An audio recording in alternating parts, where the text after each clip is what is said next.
दोस्तों, मैं आपका दोस्त ललित पटेल अपना इंडिया से आज के एपिसोड में आपका हार्दिक स्वागत और अभिनंदन करता हूं। दोस्तों, क्या एजेंट ज्योति मौर्य और मनीष दुबे आपस में ही भिड़ने लगे हैं और हो रही है जंग, वो आएगी पब्लिक के सामने। क्या एजेंट ज्योति मौर्य के बच्चे अपने पिता आलोक मौर्य के पास जाना चाहते हैं और चाहते हैं उनसे मिलना?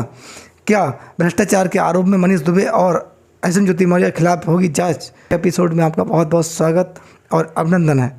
दोस्तों, आज हम आपसे मनीष दुबे और एजेंट ज्योति मौर्य के मामले में आपसे चर्चा करेंगे और दूसरी चर्चा ये रहेगी कि आलोक मौर्य के जो बच्चे हैं वो अपने पिता से मिलना चाहते हैं क्या, या उनके साथ रहना पसंद करेंगे, रहना चाहते हैं, उन्हें कहीं दबाव में रखा जा रहा है। और तीसरी बात यह कि जो भ्रष्टाचार के आरोप एजेंट ज्योति मौर्य और मनीष दुबे पर जो लगाए थे वो आलोक मौर्य के द्वारा लगाए गए थे, क्या इसमें अब पुनः जांच होनी पॉसिबल है या हो सकती है शासन इसमें स्वयं संज्ञान लेने वाला है? इन विषयों पर चर्चा करेंगे और कुछ मुद्दों पर इनके प्रकाश डालने का प्रयास करेंगे। इंडियंस मनीष दुबे और एजेंट ज्योति मौर्य का प्रेम प्रसंग जग जाहिर है, पूरे मीडिया सोशल मीडिया के सामने ये बात जाहिर है, सबको जानकारी में है। जो आरोप उनके पति ने लगाए थे उनके अकॉर्डिंग इसमें है क्या कि अब लोगों का ये मानना है कि जब से आलोक मौर्य ने अपनी शिकायत वापस ली है, शिकायत वापस लेने के बाद ये कयास लगाया जा रहा था कि एसडीएम ज्योति मौर्य अब सीधे मनीष दुबे के साथ जाएंगी और उनसे शादी कर सकती हैं, यानी कि आलोक मौर्य से तलाक होने के बाद अब वो सीधे मनीष दुबे के साथ रहेंगी।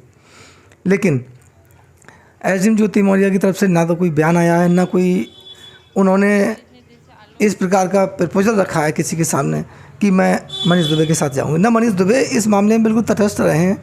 अंदर खाने ये चल रहा है कि जो डील हुई थी आलोक मौर्य और लोगों का कहना है कि ब्यूरोक्रेट्स के द्वारा जो डील कराई गई थी, यानी कि समझाया गया था, मामले को मैनेज किया गया था, उस मामले में कहीं ना कहीं बहुत बड़ी डील भी हुई थी।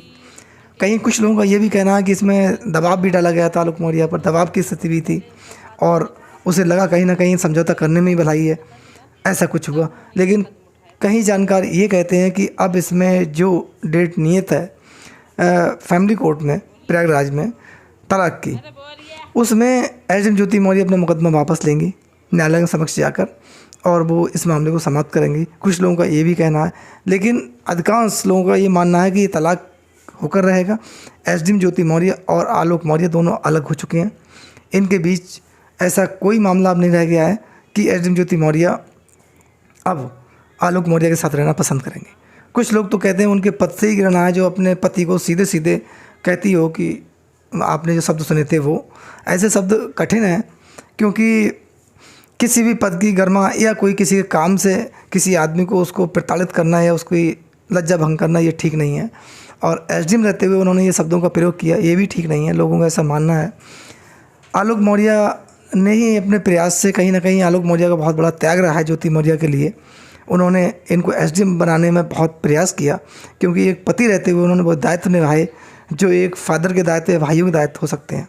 लेकिन उन्होंने वो काम किया, अपना सुख न देखकर ज्योति मौर्य का सहयोग दिया और वो एसडीएम बनने में कामयाब रहीं। ये अच्छी बात है, लेकिन परिवार का सामंजस्य बना रहना चाहिए था। पति पत्नी के तारतम्य है, जो रिश्ते हैं, जो हमारे सनातन धर्म के हिसाब से जो रिश्ते हैं वो बहुत प्रगाढ़ हैं, वो बने रहना चाहिए था। लेकिन ऐसा नहीं हुआ और कहीं ना कहीं आलोक मौर्य को त्याग करते हुए एसडीएम ज्योति मौर्य दिखाई दी।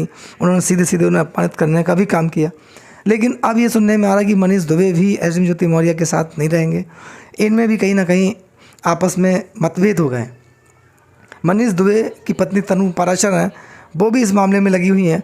वो इन्हें तलाक देने वाली नहीं है मनीष दुबे को। वो कह रही हैं इसे कानूनी शिकंजे में घसीटती रहूँगी और इनके खिलाफ एक दो मुकदमे और करने वाली हैं। तो ऐसे में मनीष दुबे को भी दिखाई दे रहा है कि मुझे कहीं ना कहीं नौकरी में रहना है, नौकरी करना है। अगर मैं नौकरी से सस्पेंड हो गया या फिर बर्खास्त कर दिया गया तब क्या होगा? तो मनीष दुबे एसडीएम ज्योति मौर्य से शादी करके नए विवाद करना नहीं चाहते हैं, क्योंकि भ्रष्टाचार के जो आरोप लगाए थे उसमें आलोक मौर्य का ये भी कहना है कि ये सब सह जो थी वो मनीष दुबे की थी और मनीष दुबे से पूछकर ही एसडीएम ज्योति मौर्य काफ़ी डिसीजन लेती थी। जो अवैध धन वसूली की है वो कहीं ना कहीं उनका भी उसमें हाथ है। इसमें और भी लोगों के नाम आते, उच्च अधिकारियों के भी नाम आते। इसीलिए शिकायती प्रार्थना पत्र कहीं ना कहीं ब्यूरोक्रेट्स के द्वारा मैनेज कराकर आलोक मौर्य से शिकायत वापस करा ली गई। इसमें काफ़ी लोगों के कमेंट्स आए, लोगों को बड़ा दुख हुआ, क्योंकि ये जनता भी इसमें न्याय चाहती थी, लेकिन ऐसा नहीं हुआ। अब मनीष दुबे एसडीएम ज्योति मौर्य के क्या अगेंस्ट खड़े होंगे, ये लोगों का कहना है, लेकिन हमारा ये मानना है कि ये मुश्किल है, क्योंकि कहीं ना कहीं इसके धब्बे जो हैं, अगर जांच हुई और एसडीएम ज्योति मौर्य पर कार्रवाई हुई, मनीष दुबे बचने वाले नहीं हैं, क्योंकि कहीं ना कहीं भ्रष्टाचार में हो सकता है उनका नाम भी आए, उनकी भी संपत्ति की जांच हो सकती है। उनके पास आईपीएस बनने के बाद कितनी संपत्ति कहाँ से अर्जित हुई, ये भी एक जांच का विषय हो सकता है। तो आलोक मौर्य इसमें अलग हो सकते हैं, लेकिन एसडीएम ज्योति मौर्य और मनीष दुबे एक दूसरे के खिलाफ खड़े होना मेरे हिसाब से पॉसिबल नहीं है, क्योंकि एक दूसरे के पूरक हैं।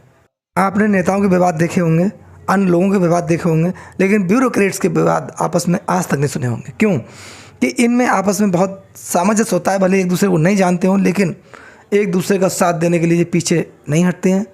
आप कई ऐसे मामले देखे होंगे, इसीलिए लोग कह रहे हैं कि ये मामले को मैनेज करके ले गई यूपी की ब्यूरोक्रेट्स, और एसडीएम ज्योति मौर्य मनीष दुबे को बचा लिया गया, और कहीं ना कहीं आलोक मौर्य का इसमें हनन भी हुआ है। चाहे उन्होंने डील की, चाहे उन्होंने समझौता किया, वो क्या किया ये अंदर का मामला है, अभी तक इसका कोई इंटरनल जानकारी नहीं आई है, लेकिन इसमें आलोक मौर्य कहीं ना कहीं दबे हुए महसूस हुए, और देश की जनता भी न्याय से वंचित रही, क्योंकि भ्रष्टाचार का आरोप जो खुला नहीं। इसमें लोगों का कहना है कि इसमें स्वतः सरकार संज्ञान लेगी। दूसरा मामला ये था आलोक मौर्य और एसडीएम ज्योति मौर्य के बच्चे। क्या आलोक मौर्य के बच्चे अपने पिता से दूरी बना पा रहे हैं? उनका क्या होगा? बच्चे अपने पिता से दूर हैं, अपने दादा दादी से दूर हैं, अपने जो पारिवारिक लोग हैं उनसे दूर हैं, एसडीएम ज्योति मौर्य के साथ हैं। कहीं ना कहीं अपने पिता की उन्हें याद जरूर सताती होगी, पिता की कमी खलती होगी, वो भरपाई कौन कर सकता है? बच्चे भी बड़े हैं, समझदार हैं, उन्होंने अपने पापा का, पिता का दुलार बहुत देखा है, क्योंकि एसडीएम ज्योति मौर्य की व्यस्तता में अधिकांश समय आलोक मौर्य ने अपने बच्चों को दिया है। बच्चों को पालन पोषण में सहयोग उन्होंने किया है, और जो उनका त्याग है वो एसडीएम ज्योति मौर्य का से ज़्यादा आलोक मौर्य के बच्चों के प्रति है, तो लगाव भी बच्चों से ज़्यादा है। तो कहीं ना कहीं आलोक मौर्य के बच्चों का जो पितृ प्रेम है वो कम किया जा रहा है, उसका हनन हो रहा है। इस पर भी विचार होना चाहिए। एसडीएम ज्योति मौर्य या मनीष दुबे या आलोक मौर्य, कोई भी दोषी हो, हम इसको नहीं कह रहे, लेकिन अधिकांश लोगों का मानना है जो आलोक मौर्य के आरोप हैं वो सत्य हैं। तो ज्योति मौर्य जो दोषी हैं, उन्होंने जो गलती की है, जो कृत किया है, उसकी सज़ा बच्चों को क्यों? बच्चों ने इसमें क्या नुकसान किया है? उनका हक उन्हें मिलना चाहिए, लेकिन नहीं मिला। अगर 1% मान लीजिए कि एसडीएम ज्योति मौर्य के लिए एक्सेप्ट कर लें मनीष दुबे, तब इन बच्चों की परवरिश का क्या होगा? और ज्योति मौर्य अपने बच्चों को क्या संस्कार दे पाएंगी? क्योंकि मनीष दुबे और एसडीएम ज्योति मौर्य के जो बीच था प्रेम प्रसंग, अवैध संबंध का जो आरोप थे, काफ़ी गंभीर आरोप थे आलोक मौर्य द्वारा लगाए गए थे, ये जग जाहिर हैं। ऐसे में ज्योति मौर्य और आलोक मौर्य के बच्चे क्या समझेंगे और क्या उन पर असर पड़ेगा, इसको हम और आप भली भांति जानते हैं, समझ सकते हैं। दोस्तों, इस मामले में आपका क्या कहना है, आपके क्या विचार हैं, हमें कमेंट्स बॉक्स में ज़रूर बताएं। और आपके जो लाइक्स होते हैं हमारे लिए प्रेरणादायक होते हैं। आपके सहयोग के लिए हम यूट्यूब के माध्यम से आपका बहुत बहुत अभिनंदन करते हैं। धन्यवाद, नमस्कार, जय हिंद। ऐसी इंटरेस्टिंग वीडियो देखने के लिए चैनल को लाइक एंड सब्सक्राइब करें। धन्यवाद।